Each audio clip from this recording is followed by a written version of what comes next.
Hello বন্ধুরা, digital cooking থেকে সবাইকে স্বাগত জানাই। তো আমি আজকে আমার অন্যদিনের মতো নতুন একটা রেসিপি নিয়ে আসি।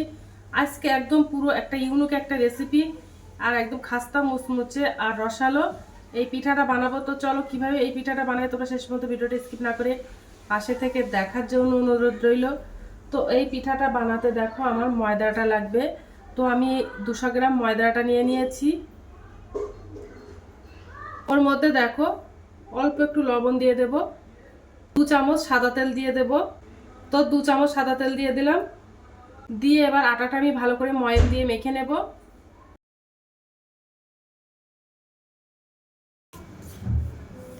আটাটা ভালো করে ময়ম দিলে এই পিঠাটা খেতেও কিন্তু খুব সুন্দর লাগে, তার জন্য ভালো করে ময়মটা দিয়ে নেব।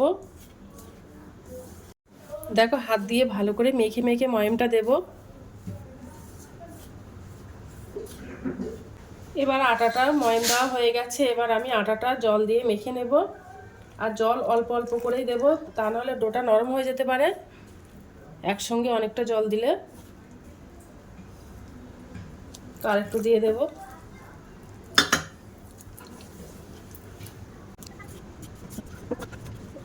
তো দেখো ডোটা বানানো কমপ্লিট হয়ে গেছে। এই পিঠাটা বানাতে দেখো আমার একটা চিরুনি লাগবে, তো একটা চিরুনি নিয়ে নিয়েছি। এবার দেখো আমি একটা ছোট্ট লেচি কেটে নিয়েছি। লেচিটা একটু ভালো করে গোলাকার করে নেব, নিয়ে একটু লম্বাটে মতো করে নেব। এবার একটু লম্বাটে মতো করে নেব, নিয়ে একটু চেপে নেব হাত দিয়ে। দিয়ে এই চিরুনিটি দিয়ে দেব, দিয়ে চেপে চেপে দেব।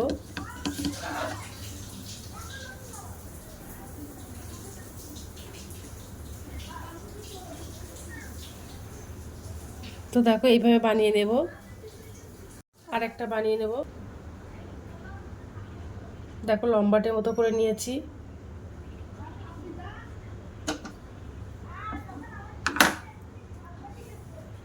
এবার দেখো চিরুনিতে দিয়ে দেব, দিয়ে হাত দিয়ে চ্যাপটা চ্যাপটা করে দেব।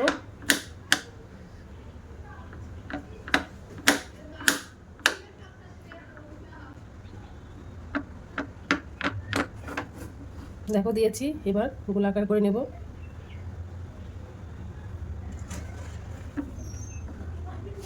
দেখেছো কত সুন্দর ডিজাইন হয়ে যাচ্ছে। তো এইভাবে বানিয়ে নেব। হ্যালো বন্ধুরা, তো দেখো পিঠাগুলো বানানো হয়ে গেছে, কত সুন্দর দেখতে হয়েছে। পিঠাগুলো সব বানানো কমপ্লিট হয়ে গেছে। এবার আমি পিঠাগুলো সব ভাজা করে নেব। দেখো তেল গরম হয়ে গেছে। এবার আমি পিঠাগুলো দিয়ে দেব। হালকা কুসুম গরম করে নিয়েছি তেলটা।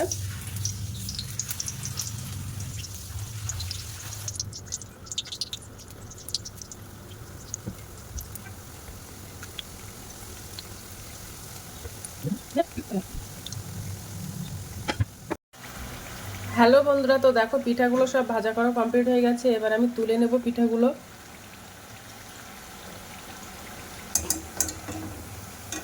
তবে পিঠাগুলো তুলে নেব। হ্যালো বন্ধুরা, তো দেখো এবার আমি একটা চিনির শিরা বানিয়ে নেবো। তো দেখো এই বাটির আমি 1 বাটি চিনি নিয়ে নিয়েছি, এর মধ্যে 200 গ্রাম চিনি আছে। তো চিনিটা দিয়ে দেব। আর ওই বাটির আমি হাফ বাটি জল নিয়ে নিয়েছি, তো জলও দিয়ে দেব। দিয়ে চিনিটা বেশ ভালো করে গলিয়ে নেব, আর একটা গাঢ় চিনির শিরা বানিয়ে নেব। এবার ঘন করে আমি একটা চিনির শিরা বানিয়ে নেব। তো দেখো ঘন করে একটা চিনির শিরা বানিয়ে নিয়েছি। এবার আমি গ্যাসটা অফ করে দেব। আর যে মিলো সেই পিঠাগুলো আমি দিয়ে দেব, দিয়ে একটু উল্টে পাল্টে নেব।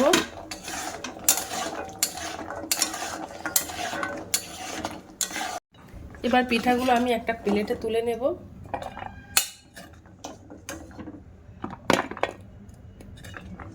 হয়ে গেছে। দেখো কত সুন্দর রসালো মুচমুচে খাস্তা হয়েছে।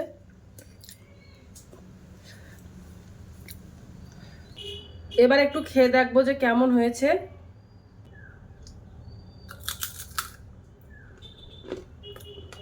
তো আজকের দিনের মতো ভিডিওটা এখানে শেষ করছি। আগামী দিন আবার একটা নতুন ভিডিও নিয়ে চলে আসবো। তো টাটা বাই বাই, সবাই ভালো থাকবে।